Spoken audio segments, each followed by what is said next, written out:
Morning everyone.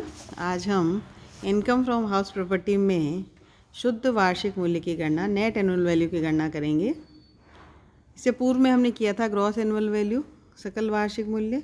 अब सकल वार्षिक मूल्य निकालने के बाद शुद्ध वार्षिक मूल्य कैसे ज्ञात करना है। तो ग्रॉस एनुअल वैल्यू में से नेट एनुअल वैल्यू निकालने के लिए हमें करदाता द्वारा गत वर्ष में चुकाए गए नगरपालिका कर, स्थानीय सत्ता के कर या कोई सेवा कर, सर्विस टैक्स अगर मकान मालिक द्वारा चुकाया गया है तो उसे हम घटाएंगे।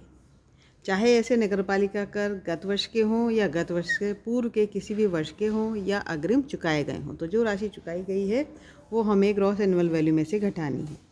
तो फॉर्मूले के रूप में हम ले सकते हैं कि net annual value is equal to gross annual value minus municipal taxes paid by the owner. इस संबंध में कुछ बातें ध्यान रखनी है।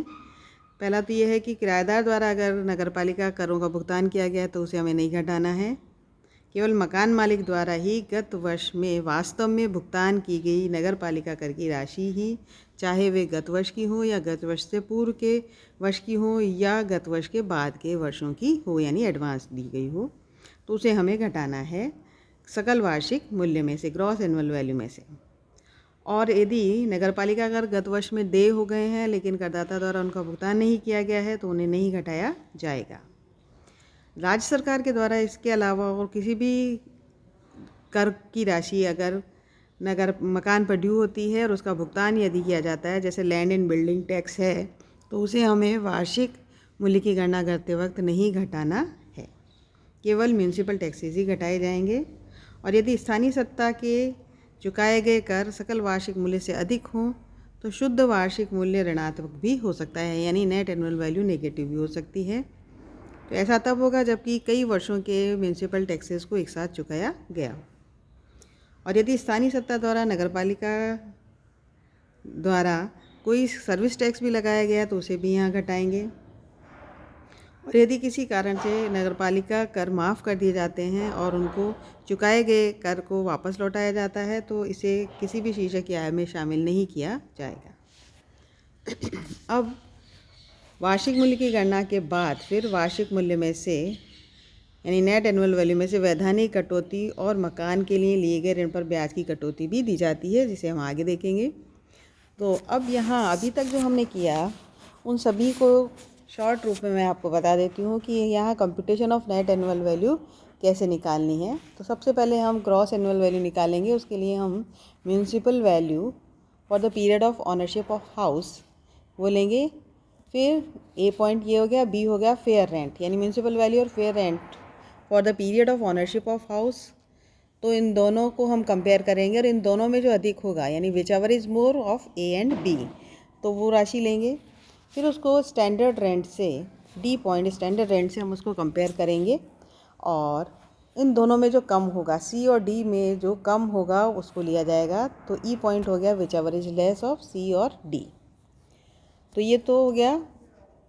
अब उसके बाद हम rent during ownership of house लेंगे, excluding rent for self occupied period, यानी किराए की राशि, प्राप्य या प्राप्त किराए में हमें जिस समय सेल्फ ऑक्यूपाइड रहा उस समय का किराया उसमें शामिल नहीं करना है। फिर उसमें से जो नए वसूल हुआ किराया है, यानी उसमें से हमें घटाना है लेस अनरियलाइज्ड रेंट, नए वसूल हुआ किराया घटा दिया जाएगा। तो घटाने के बाद आ जाएगा rent receivable before adjustment for vacancy period, F point हो गया। अब ई वाला पॉइंट और एफ वाला पॉइंट, ई जो हमने पहले निकाला एक्सपेक्टेड रेंट जिसको हम बोलते हैं, expected rent and rent receivable before adjustment for vacancy period, इन दोनों को कंपेयर करेंगे और इन दोनों में जो अधिक होगा उसको यहाँ लिया जाएगा। तो वो होगा रेंट रिसीवेबल। और रेंट रिसीवेबल में से हम वैकेंसी पीरियड, यानी जिस समय मकान खाली रहा उस समय के किराए को एक्चुअल रेंट के हिसाब से जिस समय मकान खाली रहा उस रेंट को हम यहाँ घटा देंगे। तो rent for vacancy period on the basis of actual rent घटा दिया जाएगा, तो आ जाएगी ग्रॉस एनुअल वैल्यू। अब ग्रॉस एनुअल वैल्यू में से हम municipal taxes paid by the owner during previous year, यानी प्रीवियस ईयर में जो म्यूनसिपल टैक्सेस घटाए गए, जो म्यूनसिपल टैक्सेस ऑनर ने पे किए हैं उन्हें हम यहाँ घटा देंगे, तो नेट एनुअल वैल्यू आ जाएगी। और नेट एनुअल वैल्यू निकालने के बाद हमें आगे एक सवाल करना है। वो सवाल है कि मिस्टर पॉज कर दो, मेरे को नहीं आता। मिस्टर महेश जोधपुर में 3 मकानों के स्वामी हैं जिनका विवरण निम्नलिखित है। दी गई सूचना के आधार पर हमें कर निर्धारण वर्ष 2021 के लिए प्रत्येक मकान का शुद्ध वार्षिक मूल्य ज्ञात करना है। तो 3 मकान हैं उनके। Municipal value for each house दे रखा है, first second third house, rent fair rent of each house दे रखा है and standard rent of each house, और लास्ट में है 4th पॉइंट में annual rent of each house. अब इसमें कहा गया है कि पहले मकान के संबंध में नगरपालिका कर 6,000 रुपये है, परंतु इनमें से केवल आधी राशि का किराएदार द्वारा भुगतान किया गया है, शेष राशि का भुगतान नहीं किया गया है। दूसरे मकान के संबंध में कुल 9,000 रुपये के हैं नगरपालिका कर दे हैं, जिसमें से केवल 4,000 रुपये का भुगतान मकान मालिक द्वारा किया गया है। और तीसरे मकान के संबंध में मकान मालिक द्वारा कुल 40,000 रुपये के नगरपालिका करों का भुगतान किया गया है, जिसमें से केवल 4,000 रुपये गत वर्ष के थे और बाकी 36,000 रुपये पिछले वर्षों के बकाया हैं। तो इस सवाल को हम जब सॉल्व करेंगे तो सबसे पहले हम लेंगे पहले मकान की, जैसे म्यूनसिपल वैल्यू है 40,000 और फेयर रेंट है 45,000। तो 40 और 45 को कंपेयर करेंगे, जो दोनों में अधिक है, यानी whichever is more of first and second, तो इन दोनों में अधिक है 45,000 आ जाएगा। फिर स्टैंडर्ड रेंट भी दे रखा है, तो standard rent of each house में पहला जो मकान है उसका स्टैंडर्ड रेंट 48,000 है। तो अब इन दोनों को जब हम कंपेयर करेंगे तो इनमें जो दोनों में कम होगा उसे लिया जाएगा, तो which ever is less of third and fourth, तो 45,000 हो गया। ये हमारा आ गया एक्सपेक्टेड रेंट। अब हमें लेना है रेंट रिसीवेबल निकालना है, तो उसके लिए रेंट पर हाउस है 48,000। अब इसके अलावा कोई वैकेंसी पीरियड है, इसकी कोई इन्फॉर्मेशन नहीं है, तो हम रेंट ले लेंगे 48,000। तो ग्रॉस एनुअल वैल्यू के लिए हमें एक्सपेक्टेड रेंट और रेंट रिसीवेबल दोनों को कंपेयर करना है, और दोनों में जो अधिक होगा वो होगा ग्रॉस एनुअल वैल्यू। पहले मकान की ग्रॉस एनुअल वैल्यू 48,000 है। पहले मकान के संबंध में जो म्यूनसिपल टैक्स चुकाए गए हैं वो किराएदार द्वारा चुकाए गए हैं, इसलिए उनको यहाँ नहीं घटाया जाएगा।